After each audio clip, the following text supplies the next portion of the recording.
This is Chester Newland, a former professor at University of Southern California, and I'm very pleased to get to meet with you this morning by way of this Zoom call.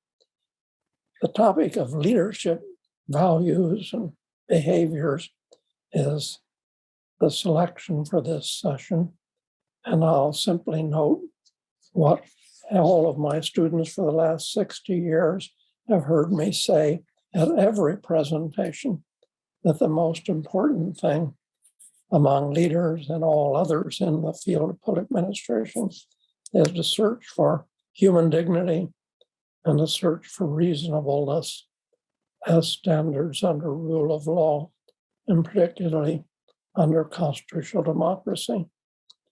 And today, in 2022, that's especially important because of the challenges that you and I have in terms of the pandemic and how to deal with it, but then also of the challenges to rule of law by the Trumpists and others who are trying to destroy the constitutional democracy as we have known it since the beginnings of our government.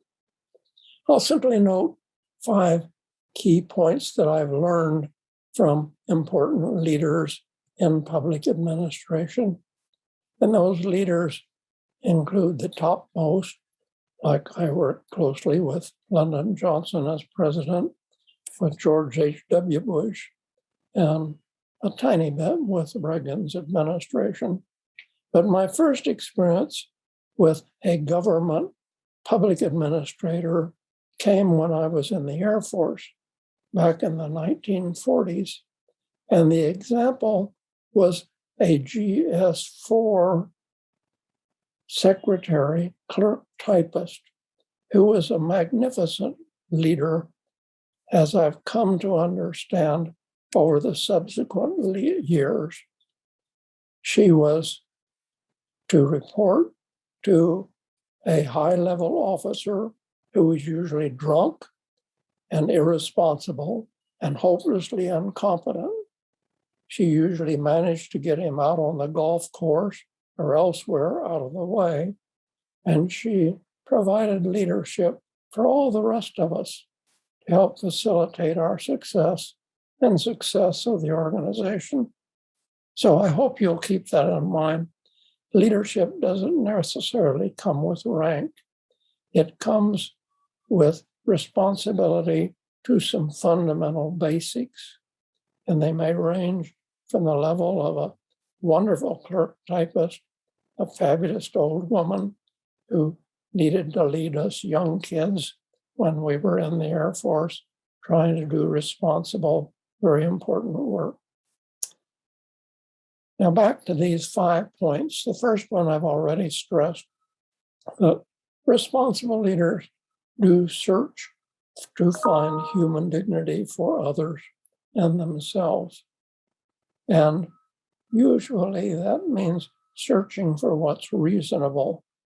If it's most reasonable to get rid of that drunken executive officer by getting him out on the golf course or anywhere out of the way, that's the thing to do. But also, it's reasonable to bring together the diverse individuals who work for and who benefit, but it needs to be reasonableness in terms of their needs and their work to be done. Now, the second point that I suggest to you is to search for goals, objectives, and priorities among those that will really accomplish the ends, that is the advanced work to be done.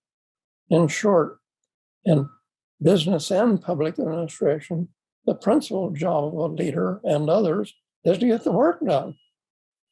And that must always be foremost in mind, that it needs to be responsible work that will be unifying, not divisive, and that will provide the results that are oriented to excellence in the long run. Now, the third point that I do want to stress for you is that it's necessary to search for experts to get that done.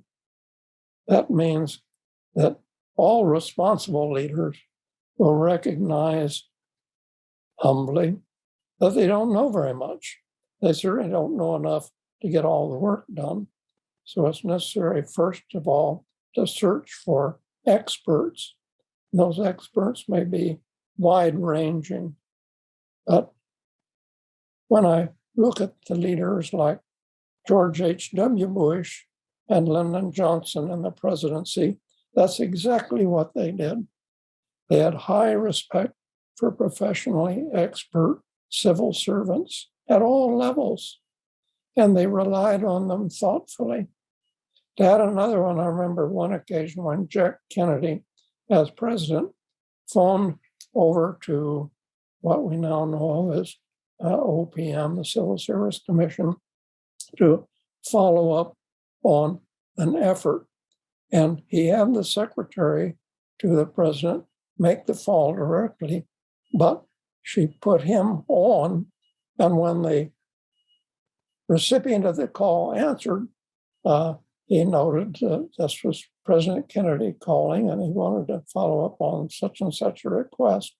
And the good employee over at OPM said, I don't have time for these wasteful time calls. So he hung up on him, not believing it was the president. But do note that responsible leaders, even at that high level, do need to call their superiors, the experts that are out there in the field. And really back to the two that I thought were best at it was Lyndon Johnson and George H.W. Bush. Bush had been our director of CIA for 10 years. He was probably the best at that particular job. And the reason was that he filled the agency with his superiors. He paid attention to them. And then, because of errors during the Reagan administration, where President Reagan appointed a hopelessly incompetent libertarian to be the head of OPM, once Bush succeeded him as president, the first public meeting by the president was at the DAR auditorium, and it was to address the leaders in the public service. So it was a great collection of executives and others of all levels of government meeting at that important Constitution Hall. And he did it to make the point that I'm stressing for you, that one must, from a leadership position, depend on superiors at all levels in expertise and professionalism. So a first urgent task of a leader is to go out and find those experts and then hire them and then listen to them. And that's what President Trump would not do. Irresponsibly, he would post the position that I alone can do it. And he alone made a mess of constitutional government. And you, as a leader, don't want that to happen. And my fourth point that I'd recommend to you is that you need to have collaborative ends and means to get things done. Generally, just as one person cannot do it alone, one needs collaboration between organizations, and importantly, organizations that are parts of interlocked institutions in order to get things done. Collaboration sometimes may simply mean with one or two others for a singularly important task, but quite often it does rely on using institutions at large. Now, you're lucky in your generation, and I'm lucky with you now, that I can Google, for example, and make all sorts of wonderful connections. It's just magnificent that I can reach out for a collaboration all around the world. So when I think back to when I was in the 50s, 60s, and 70s, goodness, we certainly could not reach in such a wonderful way. I'll give an example. Well, this morning I had an email. You may remember Kazakhstan had a big protest movement January 2nd of this year. Very important, very dangerous protest. In order to deal with that big protest in 22nd, Kazakhstan had to call in forces from the CIS. That's all 12 of the former elements of the USSR. And of course, I was involved along with others. But in my email today, Dr. Alekhan Biomenov notes that he will be coming to the American Society for Public Administration meeting in Jacksonville, Florida, in March. Now, again, that's the sort of collaboration that's available today to people globally. And it means that I can collaborate and learn from Alekhan and the people there in Central Asia and vice versa. And he can very well visit and work with people in the United States to help sustain us through issues. So you do need to build networks, preferably institutionalized networks for collaboration locally, regionally, nationally, and even globally. Ultimately, in short, leadership needs to be shared. This needs to be shared with one's employees, subordinates within the organization, as well as one's superiors to it. And the rewards of leadership need to be shared as well. So, for example, several months ago, because of Alekhan Biomenov's leadership halfway around the world, I had recommended him for an international award. Hopefully, that will be presented in March. But also note that the rewards need to be presented to such individuals as that GS4 clerk typist, who was old enough to be my mother, responsible enough to act as my thoughtful superior and help me grow up as a young 19-year-old in the Air Force to become a leader.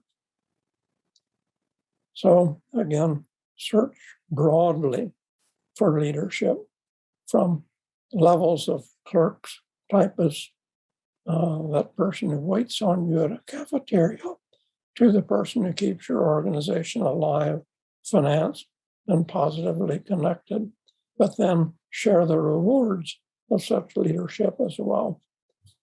Then finally, I recommend that you search for knowledge and understanding in those particular ways that will be reinformed and advancing into the future. In short,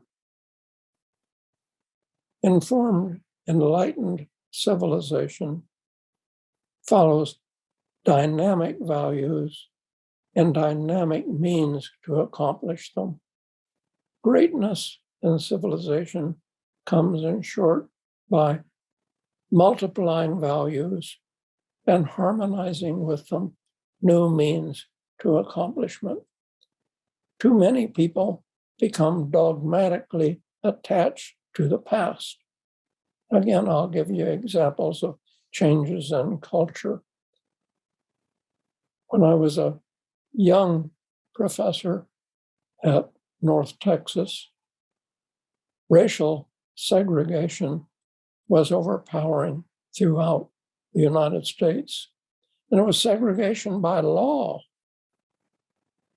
We didn't begin to overcome that legal requirement until the Brown versus Board of Education case in 1954.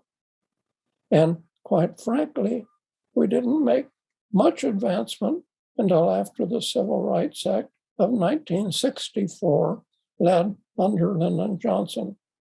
But throughout those years, nonetheless, I was busily working toward an end to legally sanctioned racial segregation.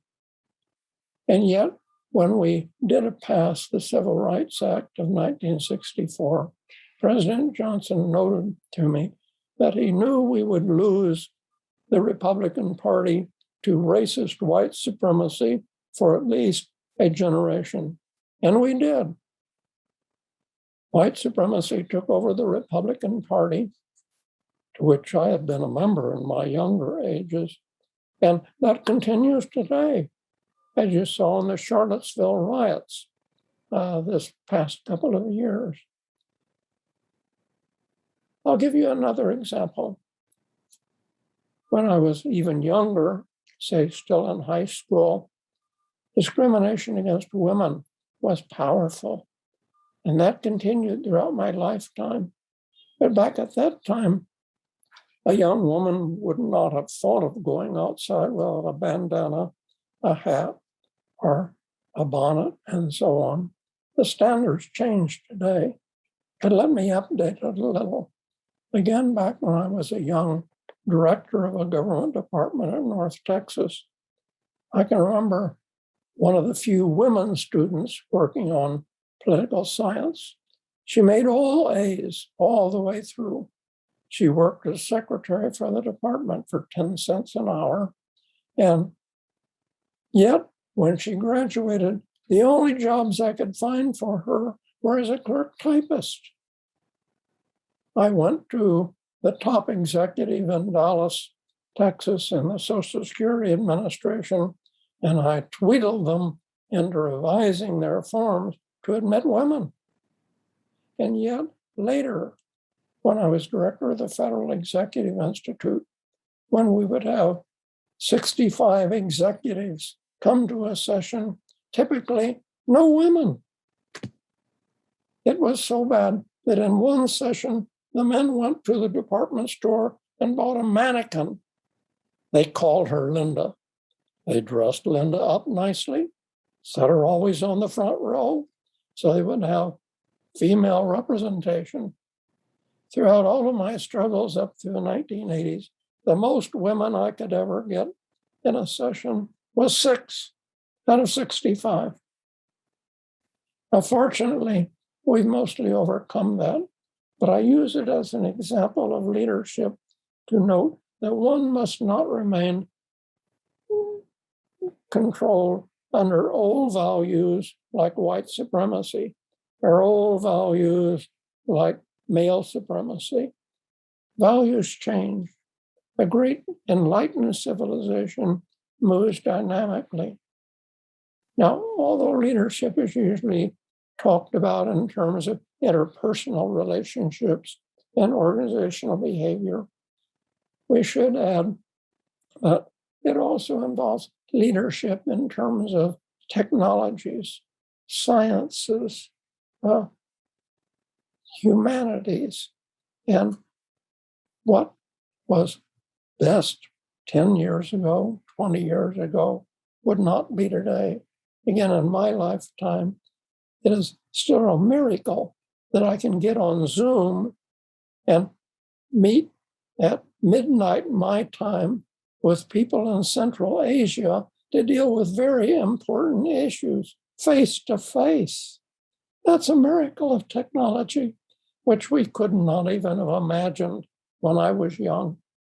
And I'm confident in the next 5 years, 10 years, leadership in sciences, technologies, like leaderships in human behavior, will continue to make magnificent advancements.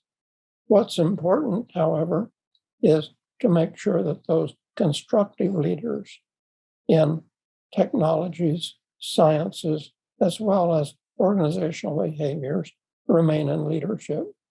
And it's also vital that the constitutional democracy and hopefully the political parties will also cling to responsible rule of law, constitutional democracy, reject autocrats like former President Trump, and help society move forward. Now I will open up for any sort of discussion or leadership that you may have, questions you may have on leadership. Thanks, Dr. Newland, for your lecture today. When I took your class 20 years ago, one of the things that stood out was a lesson or a lecture that you gave on reinventing yourself. And I'm wondering if you could talk a little bit about what reinventing yourself means. Oh my, yes. I have I have been so many different people, usually so many different people at one time. So I'm often wearing different hats. And now, since I'll be 92 next June, I've had to reinvent myself to deal with the frailties of old age. I often note that being advanced old age, I feel like a character from a Charlie Chaplin silent film era where he made comedies of frailties of old people, and I would laugh at them. Now I endure them. But at the same time, throughout the years, I usually would be wearing several hats at one time. Again, I'll give an example. Back when he was running for office, President Reagan had a principal campaign issue of seeking North American economic unity. In short, that Canada, Mexico, and the US should be increasingly united economically for advancement of their own interest and those of global advancements. And then when he became president, he continued to support that while the right wing of the Republican Party opposed it. And he wanted to develop something like what became NAFTA. And at that time, I was president of ASPA, and I was also a director at FEI. So the president allowed me to chair a meeting down at in Mexico of Canada, the US, and Mexico to try to undertake the development of what would become NAFTA. Now, we didn't actually get NAFTA until 1994, so that came after Reagan. But nonetheless, even though Ed Meese and probably the president would understand our differences, nonetheless, I was allowed to go ahead and do that sort of work on the side. It's so I had to wear two different hats, actually three. So I was wearing the hat of an ASPA president, wearing the hat of director of FEI, wearing the hat of a negotiator. And for it, I really relied on my superior, Dwight Ink, who had been a great, great leader in public administration. And Dwight did most of the leadership at that meeting in Cancun. I was simply there to legitimate it in a different way of having external support. But goodness, I could never have done the important work that Dwight did. Now, I'll use that again as another example. When Lyndon Johnson was president, right away, he hadn't been there more than a short time, we had that big 9-point earthquake up in Alaska. And it really collapsed the earth nearly 10 feet in parts of the major centerpiece. And so Lyndon Johnson needed someone who could immediately deal with that. And so he asked Jim Webb and other top careerists at the time who could do it. And they all time, Dwight Ink could do it. Who is Dwight Ink? Oh, he's that career public administrator. So without knowing him, but nonetheless, upon recommendation of Jim Webb and other top people, the president appointed Dwight to be in charge of dealing with that earthquake and all of its follow-up. And Dwight did it brilliantly. So again, we wear different hats at different times.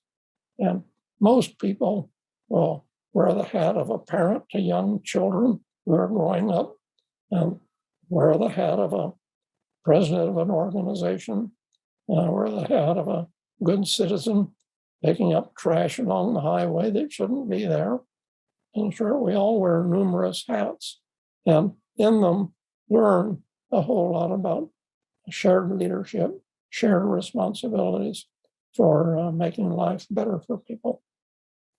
And I've certainly had to do that time and time again over my lifetime. Thanks, Dr. Newland. Appreciate your time today and your insights.